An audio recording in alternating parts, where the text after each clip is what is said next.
जय माँ पीताम्बरा, जय माँ बगलामुखी।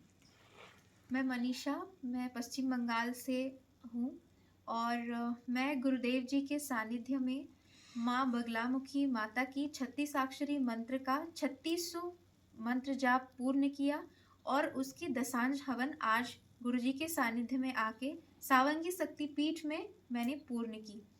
गुरुदेव जी के यहाँ आने के लिए मुझे कोलकाता से नागपुर होते हुए बैतूल हजारों किलोमीटर क्रॉस करके मैं यहाँ आई हूँ सिर्फ गुरु जी की सानिध्य में इस हवन को संपूर्ण करने के लिए, दशांश हवन हवन सीखने के लिए, उनके उनके सानिध्य में इस हवन को पूर्णाहुति देने के लिए।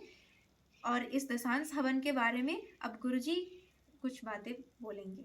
भक्तजनों, माँ बगलामुखी देवी जो पीताम्बरा माता है, ब्रह्मास्त्र महाविद्या है, शास्त्रों में स्पष्ट रूप से लिखा है कि माँ बगलामुखी माँ की पूजा उपासना किसी सिद्ध गुरु के सानिध्य में करना चाहिए।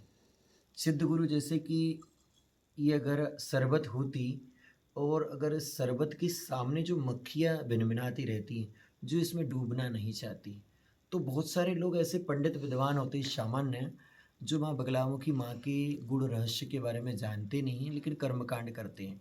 तो ऐसे लोगों से दीक्षित होकर तो दशांश हवन का भेद पता नहीं चलेगा। जैसे कि माँ बगलामुखी माँ की मंत्र साधना या फिर मंत्र दीक्षा लेने के बाद उस मंत्र को अगर हम आत्मसाध करना चाहते हैं, उसे सिद्ध करना चाहते हैं, अपने मन में बसाना चाहते हैं, तो हमें कम से कम माँ बगलामुखी माँ के 1.25 बीज मंत्र का जाप करना चाहिए। लेकिन 1.25 बीज मंत्र का जाप हम एक साथ नहीं कर सकते हैं। बड़े बड़े पंडित विद्वान और बड़े बड़े योगी तपस्वी भी 1.25 बीज मंत्र का एकदम से जाप नहीं कर सकते हैं। जाप भी कई प्रकार के होता है, बोल कर होता है, धीरे धीरे बोल कर होता है, मानसिक जाप भी होता है। लेकिन मानसिक जाप का कुछ अलग महत्व है। जो निराकार ब्रह्म की ओर जाना चाहते हैं वे निराकार ब्रह्म को पाने के लिए मानसिक जाप का अधिक ध्यान करें। लेकिन जिनके जीवन में शत्रु है, आपत्ति विपत्ति है, उन्हें बोलकर ही मंत्र जाप करना चाहिए, धीरे धीरे बोलकर। अगर कोई है आपके पास में तो बहुत धीरे बोलो जाकि सामने वाले को सुनाई ना आए। और आप कहीं एकांत में नदी के किनारे चले जाओ, किसी सिद्ध शिवलिंग के पास चले जाओ जहाँ कोई नहीं हो, वहाँ बोल बोल कर करो। नदियों के संगम पे करो आप जाप, वहाँ माँ बगलामुखी माँ का, जहाँ पर कोई ना हो, आपको अत्यधिक लाभ प्राप्त होगा। किसी ऐसे शिव मंदिर के पास जाकर करो, खंडेर में करो जहाँ कोई है नहीं, तो आपका मंत्र बहुत जल्दी सिद्ध होगा। इस शास्त्रों में लिखा है भक्तजनों कि गौशाला में जाप करने का फल कितना मिलता है, उसके बाद में किसी सिद्ध पर्वत पर जाप करने का कितना फल मिलता है। तो मैं साधकों से कहना चाहूँगा कि जिस प्रकार से मनीषा पश्चिम बंगाल से आई है, उसने 3600 बीज मंत्र का छोटा सा संकल्प लिया था और जिसका उसे 360 मंत्र जाप का दशांश हवन कंप्लीट करना था। मनीषा ने 4 माला जाप का हवन मेरे सानिध्य में पूर्ण किया और माँ बगलामुखी माँ का हवन कैसे करते हैं उसके विधान के बारे में भी उसे अवगत कराया। भविष्य में मैं मेरी शिष्या से कामना भी करता हूँ कि वे अपने घर पर भी माँ बगलामुखी का यज्ञ आरंभ करेंगी और अपने जीवन में जो आपत्ति विपत्तियाँ हैं उसे दूर करने का प्रयास करेंगी। बहुत सारे साधक भक्त माँ बगलामुखी माँ का अनुष्ठान करते हैं लेकिन उसे दशांश हवन नहीं आता। वो किसी भी पंडित के पास चले जाते हैं और वो उनसे हवन करवा लेते हैं।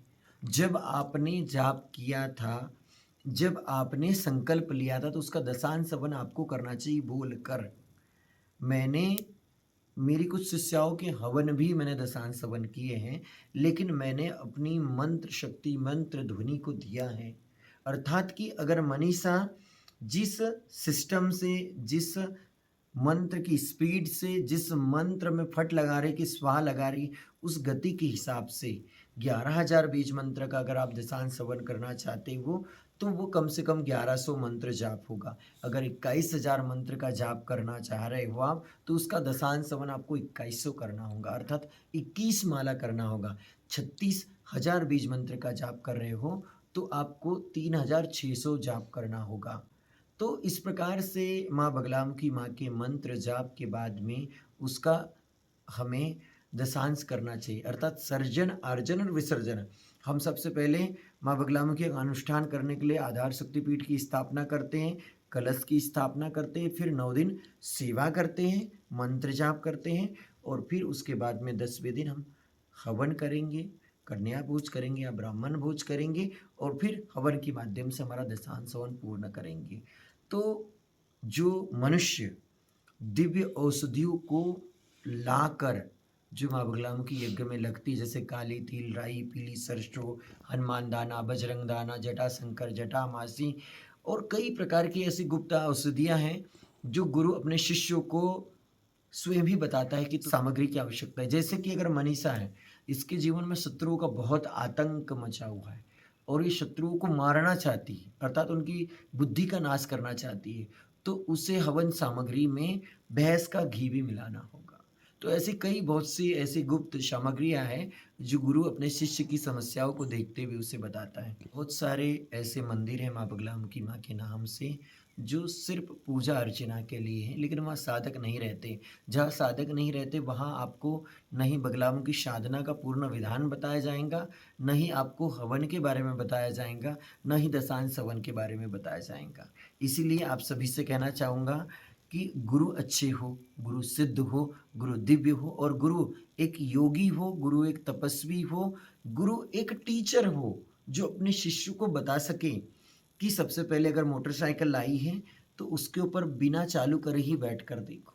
फिर उसके बाद में चालू करना सीखो कि ब्रेक क्या होता है, क्लच क्या होता है, गियर क्या होता है, कितनी स्पीड में चलाना है। जैसे मंत्र, बगलामुखी मंत्र का विनियोग, जैसे किसी मोटरसाइकिल का पूरा मॉडल नंबर होता है, पूरे उसके सिस्टम होते हैं, ब्रेक, क्लच, ऐसे ही बगलामुखी मंत्र में भी ब्रेक है, क्लच है, गियर है।